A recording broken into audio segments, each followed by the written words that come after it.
dans le prochain épisode d'Ici tout commence. Benoît place Elliot dans une situation impossible. Enzo rencontre ses premières difficultés. Au coffee shop, Rose récupère le numéro d'un charmant inconnu. Attention, les paragraphes qui suivent contiennent des spoilers sur l'épisode d'Ici tout commence diffusé mercredi soir sur TF1. Si vous ne voulez rien savoir, ne lisez pas ce qui suit. Mercredi 5 juillet dans Ici tout commence. Greg met les choses au clair avec son père à l'institut, Elliot s'excuse auprès d'Hortense. Il adore ses idées, mais il est obligé de faire des compromis pour faire plaisir à Greg. Toutefois, il a trouvé un concept pour la décoration qui sera plus passe-partout que le carnaval des animaux. Il propose à Hortense un concept de série télé, où chaque table correspondrait à une série qu'ils adorent. Hortense est emballée par l'idée. Réconciliés, les deux meilleurs amis se mettent d'accord pour refaire des essayages ensemble dans l'après-midi. Hortense passe ensuite à l'atelier, où Greg, Mehdi, Lionel, Jasmine et Jude cuisinent. Elle donne à son fiancé des dessins des figurines à créer en sucre pour mettre sur la pièce montée. Mais Greg refuse catégoriquement. Hortense commence à se lasser qu'ils décident de tout pour leur double mariage. Alors qu'elle s'isole à l'extérieur, Mehdi vient la rejoindre. Il défend Greg, qui est sous pression à cause de son père. Mais Hortense estime qu'il n'est pas le seul à faire des sacrifices. Pour lui faire plaisir, Mehdi lui promet de réaliser les figurines en douce. Plus tard, Hortense et Elliot retrouvent Greg et Benoît à l'atelier. Ils jettent un coup d'œil sur le plan de table qu'ils ont fait. Elliot se rend compte que les mariés sont à deux tables différentes et que Benoît a invité deux amis chefs à sa table.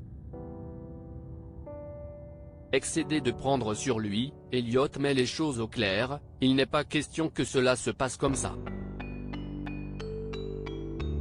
Greg et Elliot s'éloignent dehors et se disputent à ce sujet. Greg défend son père qui veut bien faire. Elliot préfère s'en aller plutôt que d'envenimer les choses.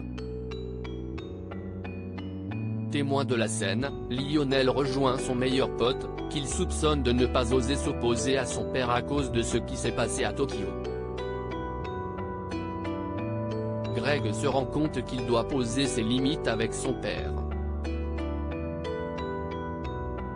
À la cafétéria, Greg fait donc comprendre à Benoît qu'il doit arrêter de vouloir tout diriger, tout le temps. Il veut simplement que Elliot soit heureux le jour de son mariage et éviter toutes les tensions autour des préparatifs. Benoît accepte de se mettre en retrait. Pendant ce temps, Hortense et Elliot font des essayages à la coloc. Les deux amis sont très heureux de s'être réconciliés et de passer du temps ensemble. Elliot avoue d'ailleurs qu'il n'a pas d'amis à Tokyo. Il n'a même pas vraiment l'occasion de profiter de la ville tant il est pris par le boulot. Et il n'ose pas en parler à Greg, qui subit déjà face de pression par ses parents. Dans la soirée, Greg surprend Elliot en lui proposant de déguster ce qu'il a concocté comme menu de mariage, version dîner romantique aux chandelles. Il en profite pour s'excuser de ne pas avoir tenu tête à son père plus tôt. Justement, le couple est interrompu par la venue de Benoît. Pour s'excuser de son comportement, celui-ci souhaite leur faire un cadeau en avance. Avec Delphine, il a décidé de leur offrir une maison à Tokyo. Rose se fait draguer par un inconnu pendant le petit déjeuner. Rose et Clotilde se mettent d'accord sur leur programme. Elles ont notamment prévu d'aller à la plage ensemble, puis d'aller boire des verres. Si Clotilde est ravie de pouvoir passer du temps avec sa sœur, Joachim avoue qu'il se sent un peu délaissé depuis qu'elle vit avec eux. Mais Clotilde le rassure. À l'Institut, Joachim croise Antoine dans le bureau de la direction et prend de ses nouvelles. Le directeur adjoint avoue qu'il est toujours au fond du trou à cause de sa rupture. Il n'a pas d'autres options que de se plonger dans le boulot pour essayer d'oublier. Joachim lui propose alors d'aller boire des coups ensemble pour lui changer les idées. Le soir, Rose et Clotilde boivent un verre au coffee shop. Elle remarque qu'un homme d'une table voisine n'arrête pas de les fixer.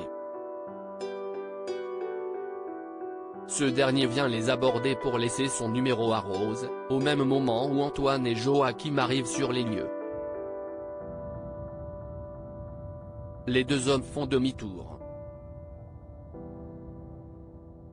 Rose, quant à elle, avoue à sa sœur qu'elle ne se sent pas encore prête à faire de nouvelles rencontres, mais qu'elle est flattée par la démarche.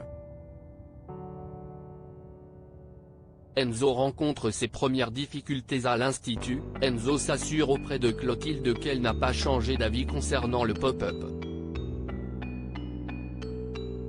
Celle-ci lui confirme qu'il en sera le chef et que Tessier a également donné son accord. Très motivé, Enzo lui confie les deux noms qu'il a en tête pour sa brigade, David et Billy. Une fois l'étudiant parti, Clotilde confie ses doutes à Rose. Elle craint qu'Enzo ne s'en sorte pas à cause de son handicap. Les parents d'Enzo sont eux aussi relativement inquiets.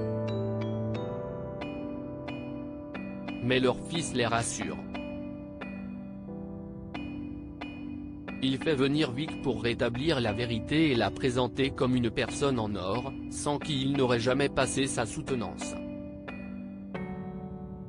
Toujours inquiète, Malia souhaite toutefois discuter avec Vic en privé. Craignant que son fils ne fasse pas assez attention à lui, elle cherche à s'assurer qu'il pourra compter sur elle. Vic le lui promet. Enzo se rend à l'Economa avec David et Billy, qui sont tous les deux partants pour intégrer sa brigade.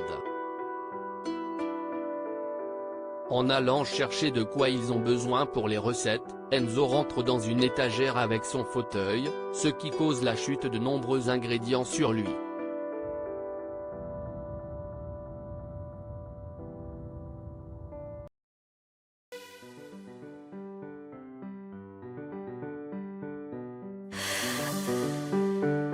나